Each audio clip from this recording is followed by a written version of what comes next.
Hey, kind of a scary article that came out, a couple of them this week actually, in regards to consumer debt. So credit card debt in this country hit $1 trillion. You think about that, that's a lot of zeros on $1 trillion. But if you think about how much it takes to service those, and you think about what the Fed has been doing with short-term rates, every time the Federal Reserve raises short-term rates, what you pay on credit cards goes up.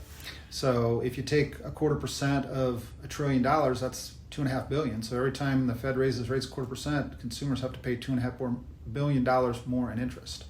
On the flip side of that, which I guess you would call more positive, on the real estate side, if you look at home ownership and how much equity people have, I think house prices just hit an all-time high in July, and so they may pull back, maybe they don't, with rates going up. But if you think about those numbers, 38% of all Americans own their house free and clear, 32% own less than 50% of what the house is worth, and only 28% own more than 50% of that what the house is worth. So there's a lot of dollars tied up in equity.